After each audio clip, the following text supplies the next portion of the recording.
Quando Pedro termina de pregar sua mensagem mais arrebatadora no dia de Pentecostes, a multidão que o ouvia fez a ele uma pergunta de proporções eternas. E agora, o que faremos? E a resposta de Pedro foi: arrependei-vos. Entenda uma coisa que certamente pode mudar toda a sua vida. Não é se arrepender de ter feito alguma coisa errada, é se arrepender da sua iniquidade. Eu vou te explicar melhor. Existe um mal identificado no ser humano que é antes do pecado. O apóstolo Tiago diz inclusive que esse mal é a causa do pecado, é a iniquidade. Tiago 1,13 diz: quando alguém for tentado, jamais diga que essa tentação vem de Deus, porque Deus não pode ser tentado e não tenta a ninguém. Cada um é tentado por sua própria iniquidade, sendo por ela arrastado e seduzido. E a iniquidade, havendo concebido, dá à luz o pecado, e o pecado, sendo consumado, gera morte. Esse é o processo de morte, que não começa com o pecado, começa com a iniquidade. Ao olhar para o homem vivendo no Éden, antes de pecar, Deus diz em Gênesis 2,18: não é bom que o homem esteja só. E o que não é bom é mal, portanto, é mal que o homem esteja só. E nesse período, teoricamente, o homem não estava só. Deus havia criado animais que estavam com ele no jardim. E além disso, o próprio Deus caminhava com o homem todos os dias. Mas ainda assim, Deus disse que o homem estava só. E estava só porque faltava um igual.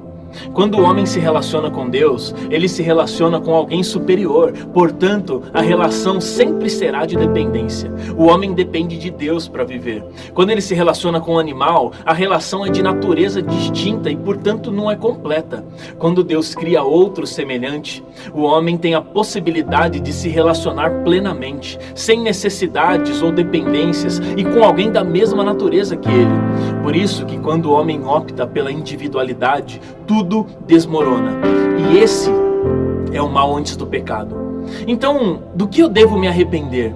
Eu devo me arrepender de andar sozinho, de querer resolver sozinho, de não depender, de ser autônomo, de não permitir que os outros participem da minha vida, de achar que eu sou suficiente. A iniquidade é um grito por independência, é o homem querendo ser dono da sua própria existência, é o homem comendo do fruto que Deus proibiu para que ele seja independente como Deus é. Iniquidade é alguém sozinho. Em 1 João 3,17 diz que se alguém tiver recursos materiais e vendo seu irmão em necessidade, não se compadecer dele, como pode o amor de Deus estar nessa pessoa? Então eu me arrependo de não ter visto os meus irmãos por tanto tempo. Eu me arrependo de pensar somente em mim. Eu me arrependo de ser egoísta. Eu me arrependo de ser sempre a prioridade dos meus recursos. Eu me arrependo de não amar o outro como a mim mesmo.